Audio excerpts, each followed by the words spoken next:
Maya Rodriguez sat in her small apartment kitchen, stirring her morning coffee while rain drummed against the windows. At 32, she had gotten used to quiet mornings like this. The silence wasn't uncomfortable anymore, but it wasn't exactly peaceful either. It was just empty. She glanced at the divorce papers still sitting on her counter, even though the whole thing had been finalized 3 months ago.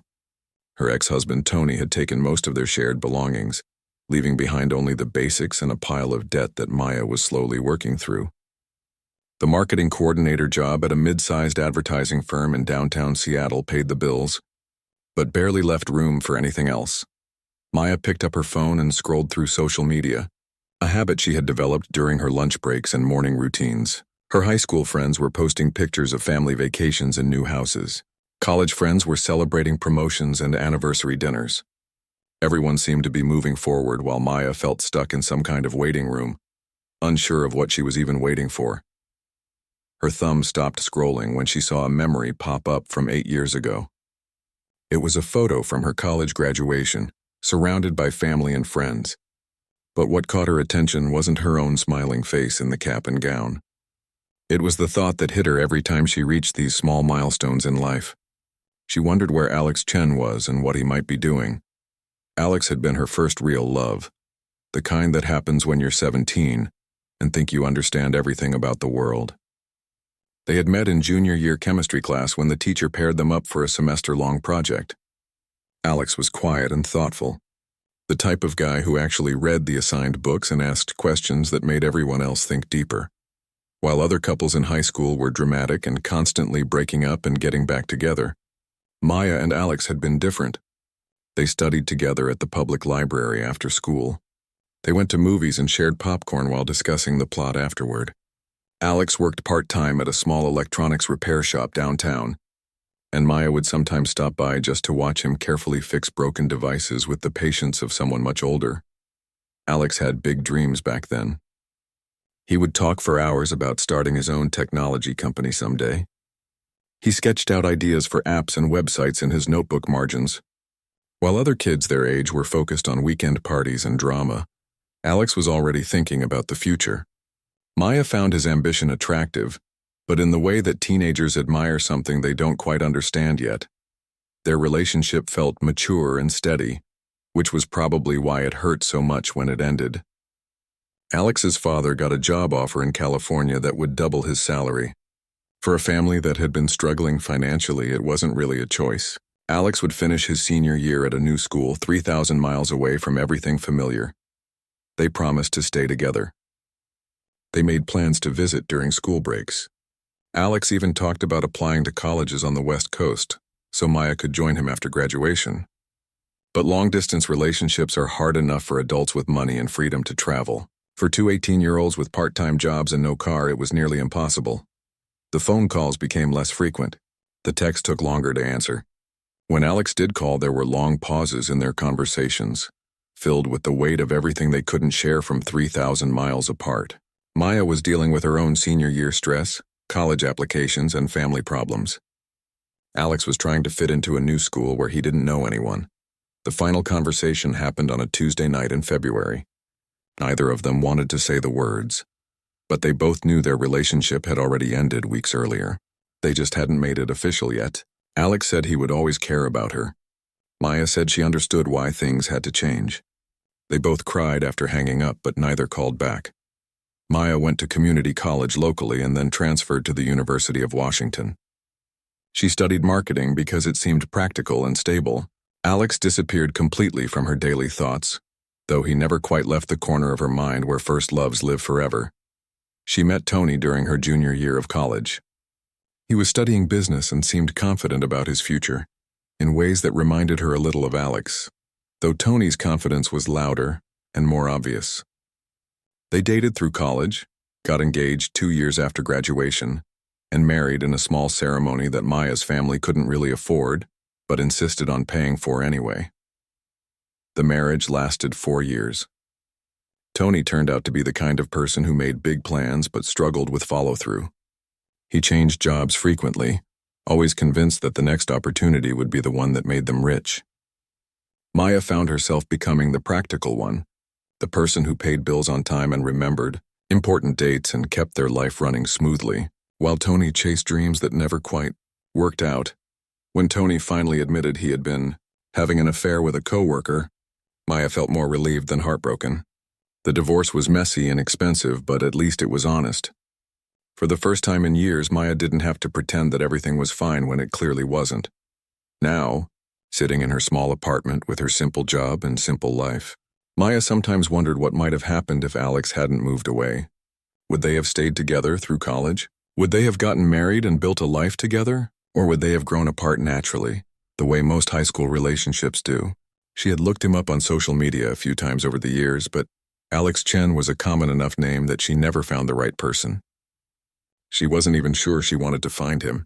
Some memories are better left as memories. Maya finished her coffee and checked the time. She had 20 minutes to catch her usual bus to work. The rain was still coming down, but not as hard as earlier. She grabbed her umbrella and bag, locked the apartment door, and headed toward the bus stop. As she walked down Pine Street toward her usual Starbucks stop, Maya thought about the day ahead. There was a client presentation to prepare for, and a budget meeting that would probably run long. Normal, predictable work stuff that paid her bills and kept her busy enough to avoid thinking too much about the future. She had no way of knowing that in less than 10 minutes, her entire life would change. She had no idea that the quiet, studious boy who used to fix broken electronics and dream about starting his own company had actually done exactly what he said he would do. She couldn't imagine that Alex Chen had been living less than 5 miles away from her for the past 2 years, hoping for exactly the kind of accidental meeting that was about to happen. Maya pulled her jacket tighter against the rain and hurried toward her usual morning routine, completely unaware that nothing about her life was about to stay usual for much longer. Maya was running 3 minutes behind her usual schedule when she pushed through the heavy glass door of the Starbucks on Pine Street. The morning rush was in full swing and the line stretched almost to the entrance. She checked her phone quickly. If she missed the 8:47 bus, she would have to wait another 15 minutes for the next one, which meant being late for the client meeting. The barista was moving slower than usual, carefully crafting each drink while customers tapped their feet and checked their watches. Maya found herself bouncing slightly on her toes, a nervous habit she had developed during her marriage when Tony would make them late for everything.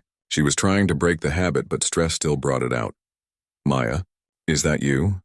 The voice came from behind her in line, and something about the way her name was said made her heart skip.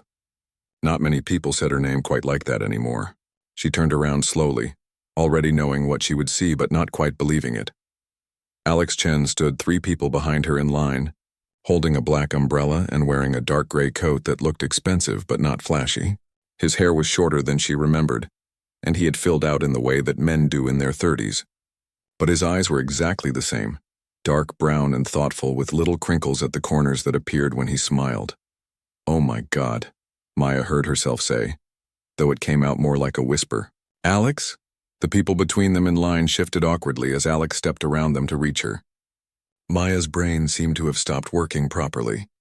Of all the coffee shops in Seattle, of all the mornings to be running late, of all the ways she had imagined this moment over the years, she had never pictured it happening while she was stressed about missing her bus and probably had coffee breath.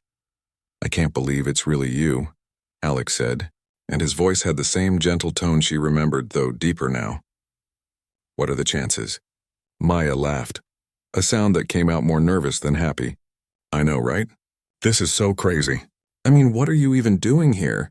In Seattle, I mean. Don't you live in California?" "I moved back to the area a couple of years ago," Alex said. "For work, mostly. I've been meaning to, well, I've wondered about running into people from high school, you know." The line moved forward and Maya realized she was next to order. Her mind went completely blank. She ordered the same medium coffee with cream that she got every single day, but somehow forgot how to say it properly and had to repeat herself twice. Alex stepped up behind her and ordered something complicated that involved oat milk and an extra shot. "Are you in a hurry?" he asked as they moved to the pickup area. "You seem like you might be late for something." "Just work," Maya said, then immediately felt stupid for making it sound so casual. "I mean, yes, I'm always in a hurry in the mornings. I take the bus downtown, and if I miss the 8:47, my whole day gets thrown off." Alex nodded like this made perfect sense. though Maya noticed he didn't mention anything about his own commute, or whether he was in a hurry too. His phone buzzed constantly in his pocket, but he ignored it completely. "So what do you do for work?" Maya asked, trying to fill the awkward silence while they waited for their drinks. "I'm in tech," Alex said, which was exactly the kind of non-answer that people gave when they didn't want to explain their job. "Software development, mostly." "What about you?" "Marketing. Nothing too exciting, but it pays the bills." Maya's coffee was ready first, and she grabbed it gratefully, using the familiar warmth of the cup to ground herself in reality. This was actually happening. Alex was actually standing here 15 years later, looking good and successful and completely different, but somehow exactly the same. Alex's drink took another minute to prepare, and Maya found herself in the strange position of either having to leave to catch her bus or stay and miss it entirely. The smart thing would be to get his number quickly and arrange to meet up later when she wasn't stressed and rushing. "Listen," she started to say. But Alex's phone rang at the same moment with a loud, urgent-sounding ringtone. "Sorry," he said, glancing at the screen. "I should probably take this. It's kind of important." He answered the phone, and immediately his whole posture changed. His voice became more authoritative, more confident. Maya couldn't help but overhear pieces of the conversation as she pretended to check her own phone. "No, tell them we can't move the timeline," Alex was saying.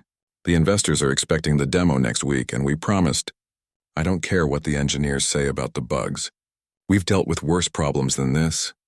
Maya raised her eyebrows. Alex sounded like someone in charge of things, not just a regular software developer. But then again, people could move up in companies over 15 years. Maybe he had become a manager or something. Alex's coffee was finally ready, and he grabbed it while still talking on the phone. He held up one finger to Maya, indicating he would just be another minute. But the conversation seemed to be getting more intense rather than wrapping up. Maya checked her phone again.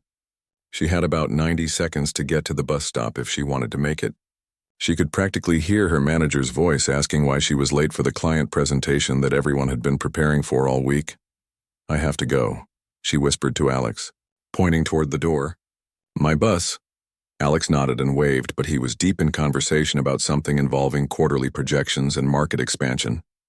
Maya heard him say something about flying to New York next week as she pushed through the coffee shop door. Outside, the rain had picked up again. Maya ran toward her bus stop, her coffee sloshing in its cup and her bag bouncing against her hip. She made it just as the bus was pulling up, climbing on board with 30 seconds to spare. As she found a seat and caught her breath, Maya realized she had just made a terrible mistake. She had waited 15 years to see Alex again, and when it finally happened, she had run away to catch a bus. She hadn't even gotten his phone number or found out where he lived or when she might see him again. She pulled out her phone and considered trying to find him on social media right there on the bus. But the connection was spotty and kept cutting out. Besides, what would she say? "Sorry I ran away from you at Starbucks. Can we try this again?" Maya stared out the bus window at the rainy Seattle morning and tried to process what had just happened. Alex looked successful and confident, completely different from the shy teenager who used to fix broken electronics. His phone call had sounded important, like he was making decisions that affected other people's jobs. His clothes were nice without being flashy, and he had an air of quiet authority that definitely hadn't been there in high school. But more than any of that, seeing him had brought back a flood of memories and feelings that Maya had thought were long buried. The way he said her name, the way he looked at her like she was the most important person in the room, even in a crowded coffee shop during the morning rush, the way her heart had started beating faster the moment she heard his voice. Maya spent the entire bus ride to work, wondering if she would ever see Alex Chen again, and whether she would be brave enough to stay and talk to him if she did. Maya spent the entire morning at work distracted and making small mistakes. During the client presentation, she accidentally called their biggest competitor by the wrong name. In the budget meeting, she forgot to bring the reports she had spent 2 days preparing. Her manager, Jennifer, finally pulled her aside after lunch. "Everything okay today?" Jennifer asked, closing her office door behind them. "You seem a little off your game." Maya considered telling her about Alex. But how could she explain that running into her high school boyfriend had completely derailed her ability to focus on quarterly marketing projections? Instead, she mumbled something about not sleeping well and promised to do better. The truth was, Maya couldn't stop thinking about the phone call Alex had been taking. The way he talked about investors and timelines and flying to New York made him sound important, but he had introduced himself as just being in tech. Maybe he was being modest. Maybe he had worked his way up over the years and didn't want to brag about it. Or maybe Maya was reading too much into a 5-minute conversation in a coffee shop. She tried to focus on her afternoon tasks, but every few minutes her mind would drift back to how different Alex looked. Not just older, but more confident, more polished. Even the way he stood was different, straighter, like someone who was used to being listened to. Maya was just starting to pack up her desk when her phone buzzed with a text from an unknown number. "Hi, Maya. This is Alex from Starbucks this morning. I got your number from the high school alumni directory. Hope that's okay. Would you like to grab coffee sometime this week? No rushing to catch buses this time." Maya stared at the message for a full minute. He had looked her up in the alumni directory.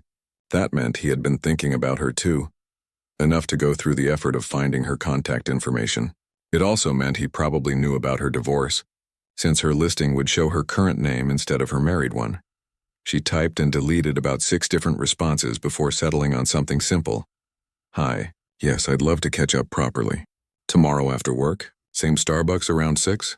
His response came back almost immediately. "Perfect. Looking forward to it." Maya found herself smiling for the first time all day. Maybe running away to catch the bus had been embarrassing, but at least it hadn't scared him off completely. The next evening, Maya changed clothes 3 times before settling on jeans and a sweater that looked casual but nice. She arrived at Starbucks 5 minutes early and found Alex already there, sitting at a small table near the window with 2 cups of coffee in front of him. "I took a guess and got you the same thing as yesterday," he said, standing up when he saw her.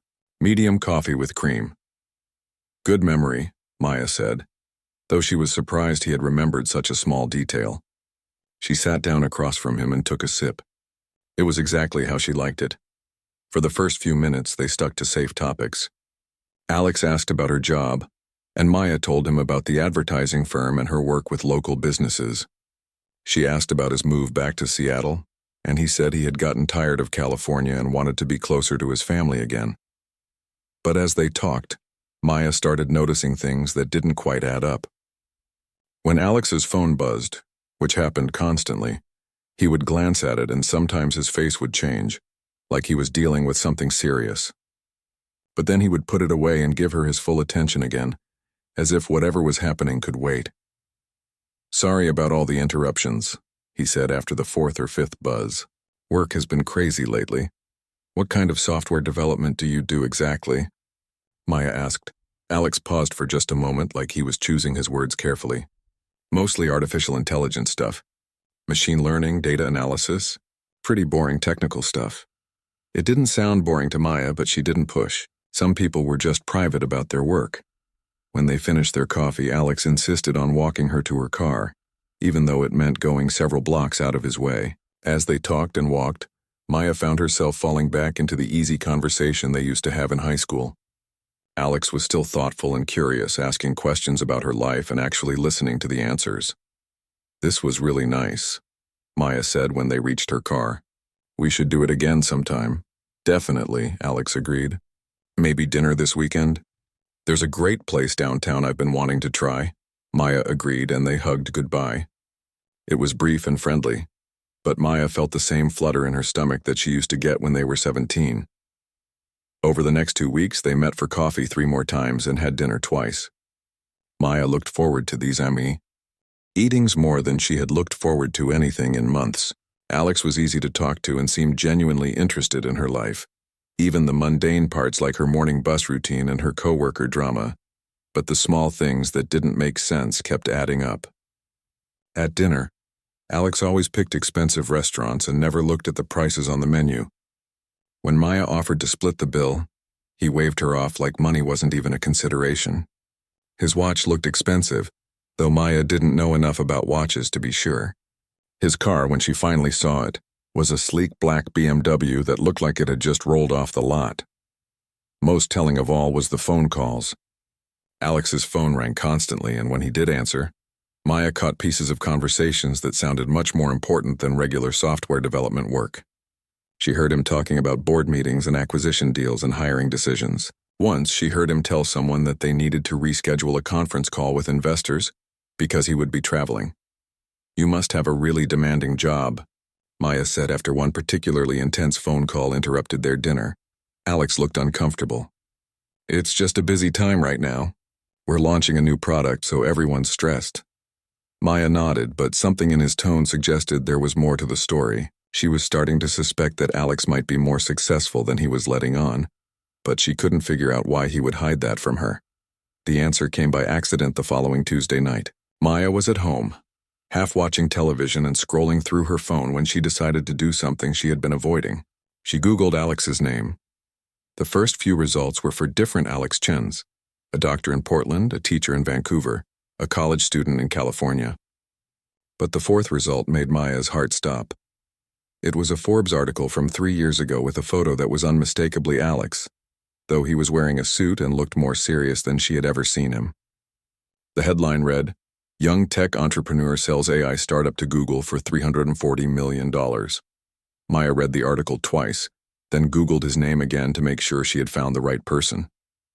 More articles appeared all about Alex Chen, founder and CEO of Neuralink Solutions, one of the most successful artificial intelligence companies on the West Coast.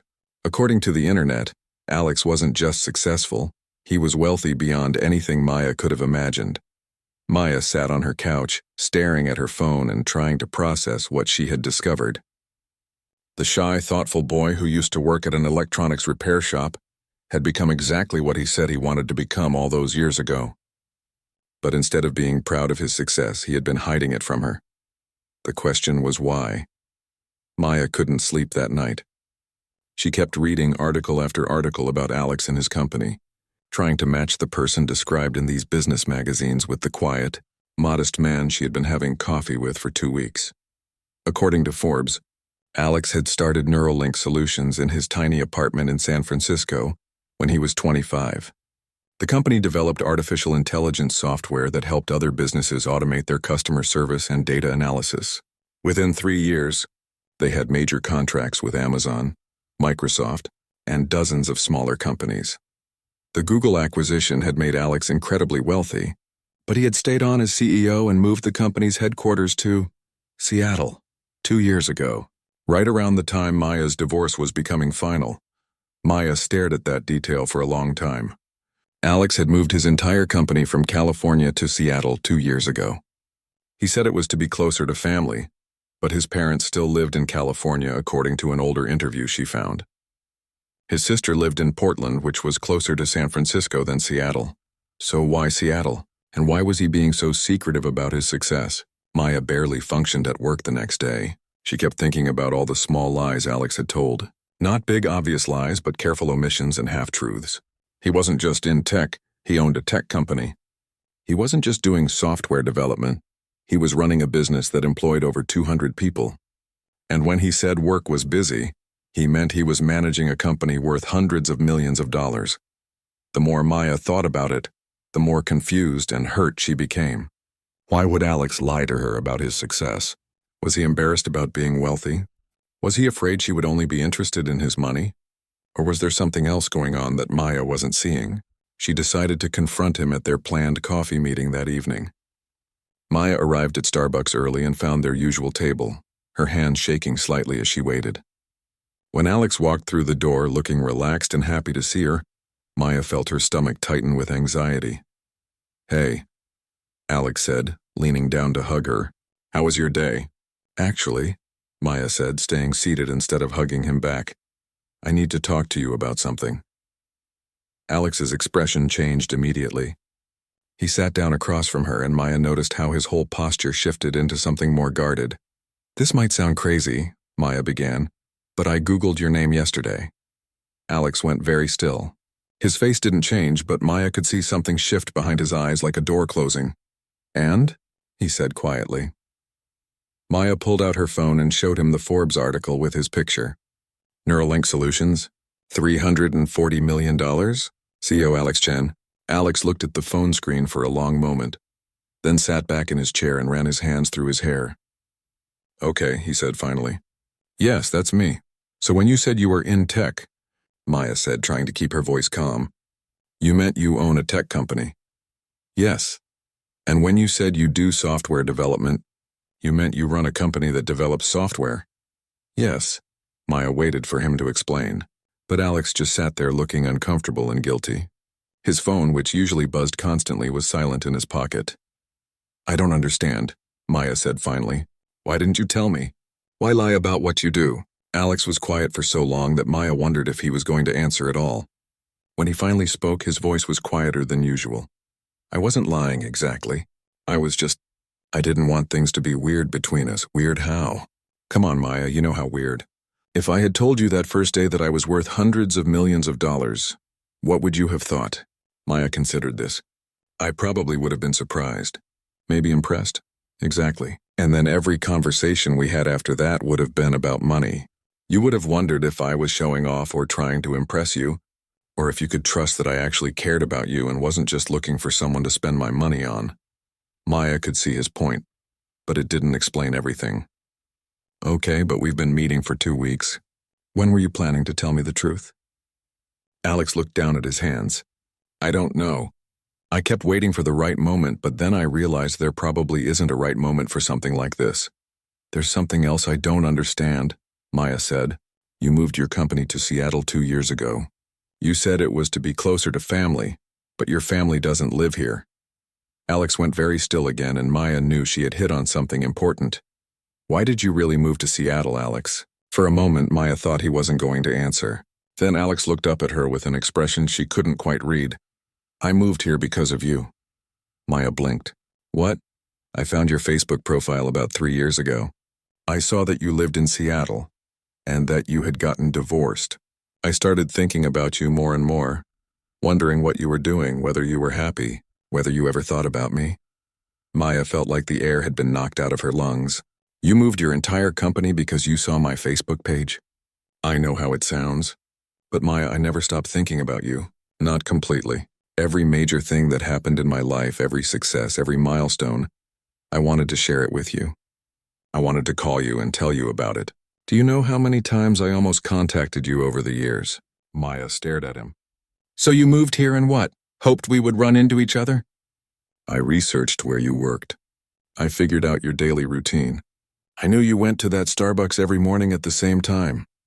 The full impact of what Alex was saying hit Maya like a truck. Are you telling me that running into you that morning wasn't an accident? Alex looked miserable. I had been trying to work up the courage to accidentally bump into you for months. That morning I saw you through the window and I finally did it. Maya felt like she was going to be sick. So this whole thing has been planned? The coffee dates, the dinners, everything? No, Alex said quickly. The feelings are real, Maya. Everything I've felt spending time with you has been completely real. I engineered the first meeting. After that, everything has been genuine. Maya stood up from the table so fast that her chair scraped loudly against the floor. Other customers turned to look at them. I can't believe this, she said, her voice louder than she intended. You lied to me about who you are. You stalked me to figure out my routine. You moved your entire life here to manipulate me into seeing you. And now you're telling me it's all because you care about me? Maya, please sit down. Let me explain. Explain what? How you've been playing some elaborate game with my life for 2 years. How? You let me think we were having some beautiful romantic reunion, when really you were just executing a plan you had been working on for months. Alex looked stricken. It's not like that. Then what is it like, Alex? Because from where I'm standing, it looks like a very wealthy man decided he wanted something and figured out how to get it, no matter what that meant for the other person involved. Maya grabbed her purse and headed for the door. Alex called after her, but she didn't turn around. She could hear him following her outside, but Maya was already walking quickly toward her car. Maya, wait. Please, just let me explain properly. Maya stopped and turned around. Alex was standing in the rain without an umbrella, looking more vulnerable than she had ever seen him. I don't want to hear any more explanations, Maya said. I don't know what's real and what's part of your plan. I don't know if you actually care about me or if I'm just some project you've been working on. I need time to think. How much time? Alex asked quietly. Maya looked at him. Successful, wealthy, powerful Alex Chen, standing in the rain looking like a lost teenager, and felt her heart break a little bit. I don't know, she said and got in her car.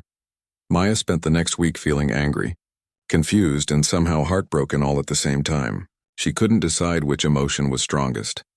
So they all just swirled together in her chest like a storm that wouldn't pass. She told herself she had every right to be furious.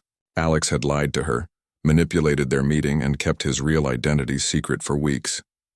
But late at night, when she was alone in her apartment, Maya found herself missing him. Missing their conversations and the way he looked at her like she was the most important person in the world. Her friend, Lisa from work, noticed Maya's mood during their lunch break on Thursday. "You look like someone who's been thinking too hard about something," Lisa said, unwrapping her sandwich. "Want to talk about it?" Maya told her the whole story, from the coffee shop meeting to the Google articles to Alex's confession in the rain. Lisa listened without interrupting, which Maya appreciated. "So let me get this straight," Lisa said when Maya finished. "This guy became incredibly successful, moved his entire company to your city hoping to see you again, spent months working up the courage to approach you, and when you finally reconnected, he was so worried about you liking him for the wrong reasons that he hid his wealth." "That's one way to put it," Maya said. "And you're mad because—" Maya stared at her. "Because he lied to me. Because he manipulated the whole situation. Because I don't know what's real anymore." "Okay, fair points," Lisa said. "But can I ask you something? When you were spending time with him before you knew about the money, how did you feel?" Maya thought about this. "Happy. Comfortable, like I was talking to someone who really understood me." "And did he treat you well?" "Yes, but did he seem genuinely interested in your life? Your job, your thoughts, your boring daily routine?" "Yes." "Did he make you feel special and cared for?" Maya nodded reluctantly. "Then maybe," Lisa said gently. "The feelings were real, even if the first meeting was planned." Maya wanted to argue, but something about Lisa's words made her pause. She had been so focused on Alex's deception that she hadn't really considered what it meant that he had gone to such lengths just to see her again. That evening, Maya was heating up leftover takeout when someone knocked on her apartment door. She looked through the peephole and didn't see anyone, but when she opened the door, there was an envelope on the floor with her name written on it in handwriting she recognized. Maya's heart started beating faster as she picked up the envelope. Inside was a letter written on plain white paper, not expensive stationery or company letterhead. Just regular paper with Alex's careful handwriting filling both sides. "Maya," the letter began. "I know you probably don't want to hear from me right now, but I need you to know some things that I should have told you weeks ago. You're right that I lied to you, and I'm sorry. I'm sorry I wasn't honest about my success, and I'm sorry I engineered our first meeting instead of just being brave enough to contact you directly. Most of all, I'm sorry that my actions made you question whether my feelings for you are real. But Maya, everything I felt when I was with you was genuine. When you smiled at something funny I said, when you told me about your day, when you got excited talking about a project at work, none of that was part of some plan. I wasn't pretending to care about your life. I wasn't pretending to enjoy spending time with you. I moved to Seattle because I missed you. Not the idea of you, not some fantasy version of you, but you specifically. The way you think about things. The way you notice details other people miss. The way you make everything seem more interesting just by being there. I know it sounds crazy that I built a whole life here hoping to see you again. I know it sounds like something a stalker would do, not someone who cares about you. But Maya, I've been successful at a lot of things in my life. I've built a company and made more money than I know what to do with. I've won awards and been on magazine covers and had people tell me I'm some kind of business genius. But none of it felt real until I saw you again. None of it felt like it mattered until I had someone I wanted to share it with. I understand if you can't forgive me for lying. I understand if you don't trust me anymore. But I need you to know that the reason I hid my success wasn't because I was playing games with you. It was because I was terrified that if you knew how much money I had, you would never be able to see me as just Alex again. You would always wonder if I was trying to impress you, or if you could trust your own feelings, or if I was the kind of person who thought money could buy anything. The truth is, I would give up every dollar I have if it meant I could go back and handle this differently. If it meant I could have been honest with you from the beginning and still had a chance to earn your trust. I don't expect you to forgive me right away. I don't expect you to call me or see me again if you don't want to. But I wanted you to know that everything between us was real for me. Every conversation, every smile, every moment when I felt like maybe we could have a second chance together. All of that was real. I love you, Maya. Not because you're someone I can impress with expensive dinners or fancy cars, but because you're you. Because you're the same person who made me feel understood when we were 17. And because you make me feel understood now. I'm sorry I was too scared to trust you with the truth from the beginning. You deserved better than that. Alex. Maya read the letter 3 times, sitting on her couch with tears streaming down her face. She could hear Alex's voice in every word, not the confident CEO voice she had heard on phone calls, but the gentle, thoughtful voice she remembered from high school. For the first time since their fight, Maya tried to imagine what the situation looked like from Alex's perspective. He had become incredibly wealthy and successful, which probably meant he dealt with people who wanted things from him all the time. People who were nice to him because of what he could do for them, not because of who he was. And then he had wanted to reconnect with the one person who had known him before any of that mattered. Of course he had been scared to tell her the truth. Of course he had wanted her to like him for the right reasons. Maya thought about all their conversations over the past few weeks. Alex had never tried to impress her with expensive gifts or flashy gestures. He had listened to her talk about her mundane job and her small apartment, and her worries about paying off her divorce debt, and he had seemed genuinely interested in all of it. He had been more interested in hearing about her life than in talking about his own success. He had asked about her dreams and her fears and her daily routine like these things mattered to him. Maybe Lisa was right. Maybe the feelings had been real, even if the circumstances weren't completely honest. Maya looked at her phone and realized she had been holding her breath. Before she could lose her nerve, she typed out a text message. Can we talk, in person? Alex's response came back immediately, like he had been waiting by his phone for days. Yes, anywhere you want, anytime, tomorrow after work. The park near my apartment, 6 p.m. I'll be there. Maya spent the rest of the evening thinking about what she wanted to say. She was still hurt by Alex's deception, but she was starting to understand it. More than that, she was starting to realize that she missed him. She missed the way he made her feel when they were together. Happy and interesting and cared for. Maybe some love stories were messy and complicated and full of mistakes. Maybe that didn't make them less real. The next evening, Maya walked to the small park near her apartment and found Alex sitting on a bench, looking nervous and hopeful at the same time. When he saw her coming, he stood up but didn't move toward her, waiting to see what she would do. Hi, Maya said, stopping a few feet away from him. Hi, Alex said quietly. Thank you for agreeing to see me. They stood there for a moment, looking at each other. Maya could see the teenager she had fallen in love with 15 years ago, but she could also see the man he had become. Both versions were real. Both versions were Alex. I read your letter, Maya said finally. And? Maya took a deep breath. And I think I understand why you did what you did. I don't like it, and I wish you had trusted me enough to be honest from the beginning. But I understand it. Alex's shoulders sagged with relief, but he didn't say anything. I missed you, Maya continued. This past week, even though I was angry, I missed talking to you. I missed the way you make me feel. I missed you too, Alex said. More than I thought possible. Maya stepped closer to him. If we're going to try this again, we have to be completely honest with each other. No more secrets, no more half-truths. I need to know who you really are, all of it. Yes, Alex said immediately. Anything you want to know? Maya smiled for the first time in a week. Then maybe we can start over. The right way this time. Alex reached out and took her hand, and Maya felt the same flutter in her stomach that she had felt at 17. Hi, Alex said, his eyes twinkling. I'm Alex Chen. I'm 32 years old, I run a technology company, and I've been in love with you since we were in high school. Maya laughed. Hi Alex, I'm Maya Rodriguez. I'm 32 years old, I work in marketing, and I think I might be falling in love with you all over again. Some love stories take 15 years, and a lot of mistakes to find their happy ending. But maybe those are the ones worth waiting for.